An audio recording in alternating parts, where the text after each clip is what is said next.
the scramble that is the 2020 college football season has become. And could that mean a lot more SEC games for the Dogs? Dean Legge from Dog Post, making you a smarter Georgia fan. Definitely some wacky might not be the best way to put it, but definitely a consequential day today in college football with the Big Ten announcing that they will only play in-conference games. You don't see a lot of out-of-conference rivalries in the Big Ten anymore. I mean, Notre Dame and Michigan State, certainly Notre Dame, used to play one another a lot. That's going to have a ripple effect for sure in the SEC and perhaps in the ACC and beyond. I mean, this could be the first season where Tech and Georgia do not play one another since World War II. And I don't say that lightly because in my time covering Georgia for the last 20 years, every time I bring up the notion of Tech and Georgia either not playing or something like that, I don't get laughed at or anything like that. The tone becomes very, look, they're going to play. That's all there is to it. There's a 0% chance of Tech and Georgia not playing.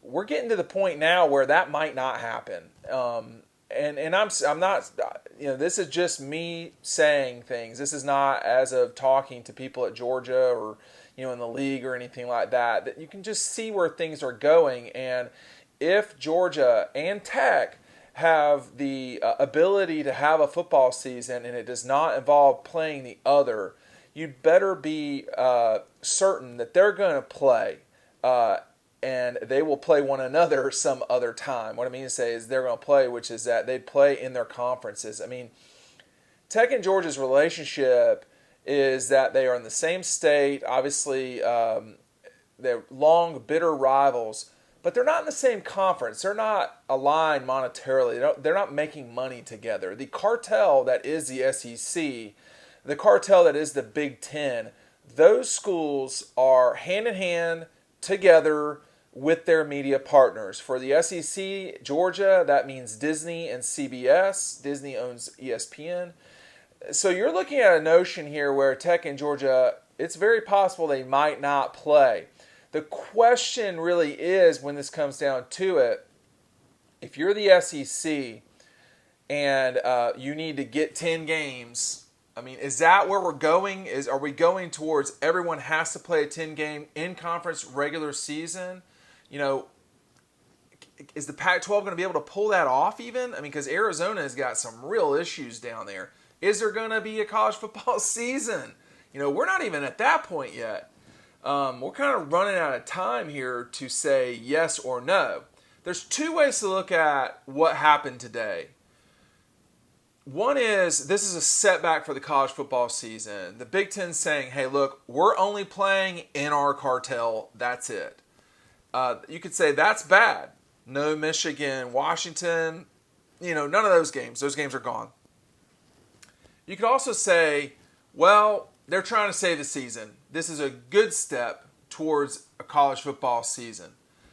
I have to tell y'all just straight up, I don't see any fans anymore in stands. I do not think that's going to happen at all. I think if you listen to what Ray Tanner had to say earlier this week, the athletic director at South Carolina, I mean, if I were y'all, I would plan on there will not be fans. Doesn't mean it won't happen, but that is more probable now than it has ever been. And I don't sugarcoat things. 4 weeks ago, this looked very different than it does today, period.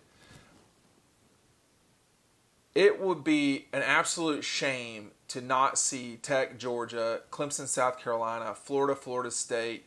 Those are classic rivalries.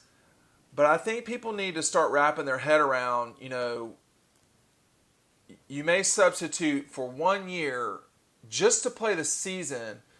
Georgia, Tennessee may be the final game of the year, and you may open with Georgia playing Mississippi State or, Arkansas. I mean, they play Arkansas next year. I have to look a little bit harder at my schedule, which is over there. My roster and depth chart's over here. My schedule's over there. But I think that today, this Thursday in July the 9th, we have hit a new section. We're in a new world because the Big Ten has pushed through this notion of playing just conference games. Now, that's just the Big Ten. Everybody else doesn't have to do that. They can do what they want. But you're hearing the chatter in the ACC that they're gonna. I mean, if the SEC can't pair up with the ACC, I don't think the Big 12 is going to be a partner in this, because the Big 12, which has 10 teams, can just play their non-conference games, play a championship game, and say, hey, that's our 10-game season. So we've definitely hit a moment here in college football. Now, how this shakes out, I'm not totally sure, but make sure you stay tuned to Dog Post. Right now, I'm going to link you to a subscription page, which we talk a little bit further about how Georgia's next recruiting class will be the next the next kid that they'll sign. Click right there. It's a pay service, but you'll enjoy it. Dean Legge for Dog Post, making you a smarter Georgia fan.